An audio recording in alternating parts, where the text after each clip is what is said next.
Hi everyone, this is Nest Signature. In today's tutorial, I'll be teaching you how to make this fake collar or false collar shirt. It is very easy to make. Instead of wearing a full shirt, you just wear this false collar shirt and you can put on another shirt on top of it, and it's going to look real and nobody's going to know if you are wearing a false collar shirt.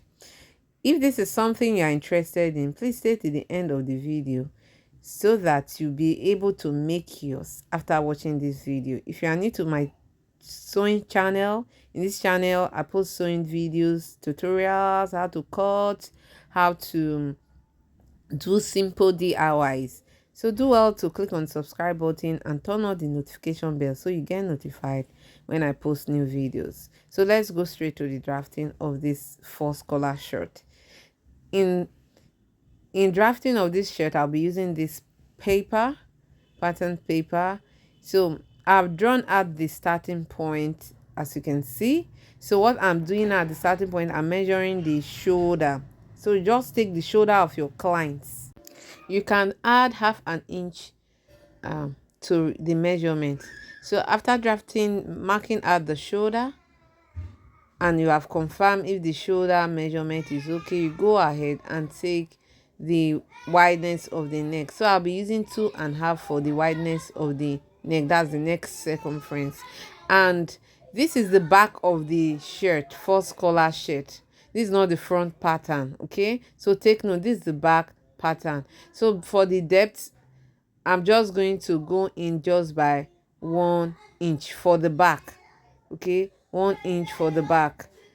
So I'll go ahead, that's the depth is 1 inch, so I'll go ahead and connect it to the 2.5 inch. So I'm just placing my ruler to get the exact curve for my neck circumference and neck depth. Okay, so I've gone ahead to mark it out like so. So the next thing, I'm going to go to the shoulder, then I'll come down by 1 inch as usual. Then I'm going to slant it and connect it to the neck circumference.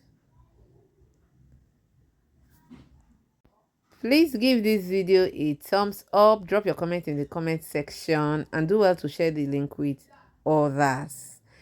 And if you have not subscribed, please go and click on the subscribe button. Please comment on my videos. Please, if you have gained something from this video, please comment, drop your comments. Okay, I want to read your review. So for us to get the length of our false collar shirt, you just measure to either the bust point or under bust measurement. Either you take the bust point measurement or your under bust measurement. So I'll be using um 15 for this, 15 inches for this. That's the under bust for my clients. Okay, so you can take something, maybe you can take it to the bust point, but it is advisable it should be under bust, in case maybe the shirt you will be wearing out will be a v-neck, and so it will allow you wear any shirt. It will not limit you like, oh, this shirt has a very deep neck shirt, so I can't wear it with this false collar shirt.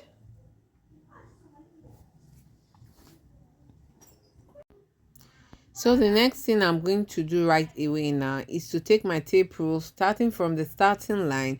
I'm going to take the length, which I have already done, and I'm going to divide it by 2. That's why I'm taking the length again. So it is 7.5 because the length is 15.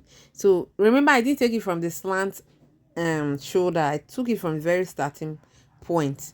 Okay, so I'm just go ahead and rule it down to meet the 7.5 inches that I measured. So I'll take it from this time around, I'll take it from the slanted shoulder. Okay, so what I'm going to do right away now is just to curve it. So I'll use my pencil to just be tracing it. So go ahead and use your pencil to trace, and if you like the shape that you've traced that, you can use your marker or your ruler to make the shape perfect. So I'm just tracing it to see the shape. If it is perfect, then I'll go ahead and use my ruler to make it come alive. So I'll just place my ruler. So I'm just looking for the position that will suit the shape of this thing that I have, the line that I have drawn. So I'll go ahead and connect it like so. Okay, so I'm going to use the my marker. For my old subscribers, I want to say thank you for subscribing. Thank you for sticking by. Thank you for watching my videos. If you have not turned on the notification bell, please go and turn on the notification bell so that you get notified whenever I post new videos. You don't miss out in any of my videos. I have tutorials lined up on my channel, how to make um buttonhole with your manual blackhead machine is in my videos. How to cut 360-degree flares in my videos. So just go ahead, go through my channels and watch the tutorials. How to make a cow neckline shirt, how to make a rosette, how to make a tote bag. They are all in my channel's video. So go ahead and explore my channel, explore the videos on my channel. So I find out that I don't like that shape, so I went a little bit curvy up this way. Can you see? So you can explore whatever shape you want. So I went up a little so that the shape will really look more perfect. So you can go with the first one. So but I think my clients will prefer this other one. Okay, so just go ahead and explore whatever shape. It can be even be triangle, so it all depends on you. So I'll be going with the other shape. Okay, this other shape, like I told you, is still valid, but I just prefer the second shape that I drew, and I'm going to work with that. So I'll go ahead and cut it, and I'll place it on the front pattern, and we're going to cut the front pattern. So what I did for the front, I'm going to place the pattern on the front fabric. So I went ahead to sew my buttonhole. Where I'm going to place my button, I've went ahead to sew them, fold them in. I folded 1 inch in and I sewed them down. Okay, so at that place I'm just going to place my pattern. Can you see? So I've placed my pattern. So ensure that you range your fabric well after folding in 1 inch. Okay, 1 inch, you fold it in, you iron, first of all iron interfacing on it, then you fold it in. After folding it in on both sides, okay, so you can see that the front part, there's slit, it is slitted. Okay, so because I folded 1 inch in like I explained earlier, so I'm just going to go ahead and trace it out. I'm going to cut it out. That's just for the front. It is very easy. So I've cut it out, cut the neck also. Okay, so what I'm going to do, I'm going to remove the back pattern, and then what I'm going to do right away now is to just come down by remember we've removed 1 inch for the neckline depth, so I'm just going to come down by 3 inch from the neck. I'm just going to come down by 3 inch. You might not see the lines because of the shock, so just go ahead and curve it to meet the 3 inch, then ensure that you um cut it out. So remember the 1 inch that we folded in just for the button and for the buttonhole. So and we did not place the back pattern exactly at the 1 inch. We left the 1 inch allowance. I hope you understand. It's as if you are leaving like 1 inch zipper allowance. Okay, so I've cut it, and this is how it looks. So the next thing I'm going to do right away now is the collar. Drafting of the collar, I'm going to be using the gum stay. Okay, so I folded the gum stay into two. Can you see it's folded into two? So just go ahead and mark the wideness of your neck circumference. So I've ruled it out, and I've ruled the starting point at that bottom part. So at that bottom part, I'm just going to come up by 1 inch. Okay, that's the down part of the collar. Okay, it's like the bishop collar, let me call it that way. So I'll just measure 1 inch all the way round like so. So at this bottom part, I'm going to come down by I'm going to come down by quarter and inch. So after measuring the quarter and inch, I'm going to measure 1 inch from there again. So you see that there will be a little bit higher than every part of the collar. I hope you understand. Okay, so at this the edge here, I came up by one quarter an inch before taking my 1 inch, while the other part I started the 1 inch from the starting line. So I'm just going to place my ruler on the each of the marked line that I have indicated with my pencil. So I'll just go ahead and connect it so that it will bring out the shape. I hope you can see it clearly.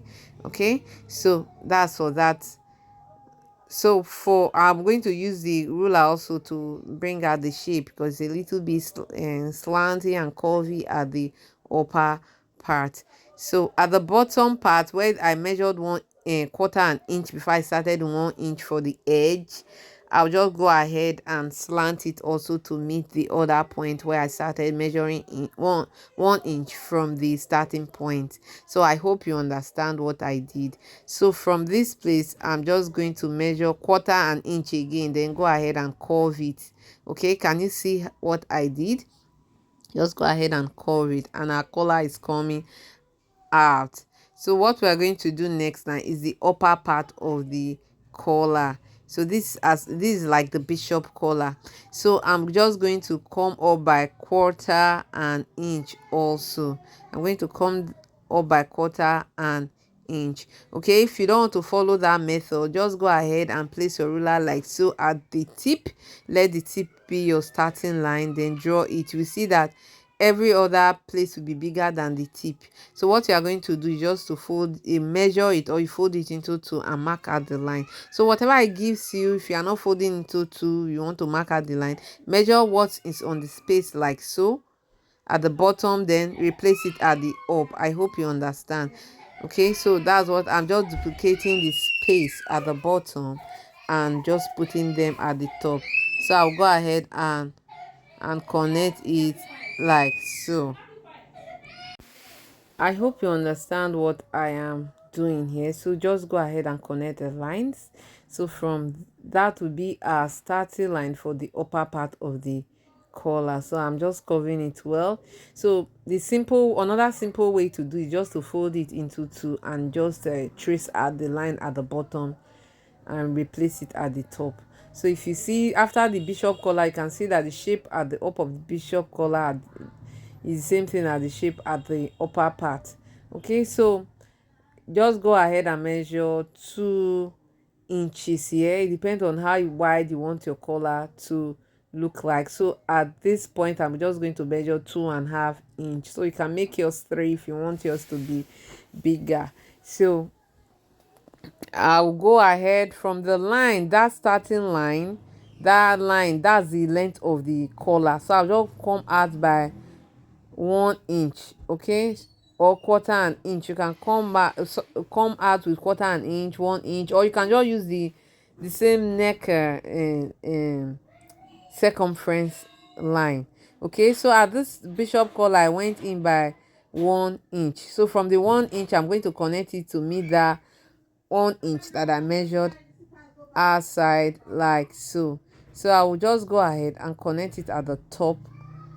It is very easy to make. If there's any part you do not understand, let me know in the comment section, or do well to watch this video again. So I'll just go ahead and connect the collar like so, and that will be all. So you can go ahead and iron your gum stay on your fabric. Then very easy to do, iron it on the fabric, then you just cut it out. That's why I draft it on the gum stay, so that I'll be able to iron it on the fabric and cut out the my desired shape. Okay, so you just go ahead and join your collar, so your upper part and the down part together. Okay, so that will be all for the drafting of the collar. So we are going to go back to the joining of the bodies. Okay, the first collar shirt. Okay, so this is how we have gone in the joining of the first collar shirt. I went ahead to join the shoulders, and this is the collar. Can you see? This is the collar. So I'll just go ahead, place it like so, and I'm going to sew one side, then I'm going to use the other side to cover it. I hope you understand. Okay, that will be for that. I'll show you. This is how it looks after joining the collar. Can you see? And what I did was just to weave the edges of the shirt. Can you see? I weave the edges. So what I will do next now is to fold in the edge. Okay, fold in the edge. You can see that our collar is standing. Okay, so I used a very strong collar, gum stay. Sorry, I didn't use collar stay, I used gum stay. I use soft and hard gum stay. Okay, so after joining the collar, I went ahead, like I told you, to fold in the edges, and I folded it in, and this is how it looks. I've not ironed it, to just imagine if I've given it a good press, how it will turn out. So the fabric that I used, my client wanted me to use, and I used it, is the bridal satin. So I believe other fabrics are better, but my client said she wants bridal satin. Okay, so what I will do now is just to put buttonhole and button, and also elastic at the side. When you check the shirt, you will see elastic at the side of the shirt. Okay, so that's what I'm going to do. I went ahead to just cut a 10-inch long elastic. This is a half inch wide, sorry, yes, it's a half-inch wide elastic. Okay, while the length is just 10 inch. So I went ahead to sew it at both that place that I measured 7 and 7.5 the other time. Okay, thank you for watching this video to the end. I have a video on how to make a clean buttonhole with your blackhead machine. I'll drop it in the comment section or the description box, so go ahead and watch it. Thank you. See you in our next tutorial.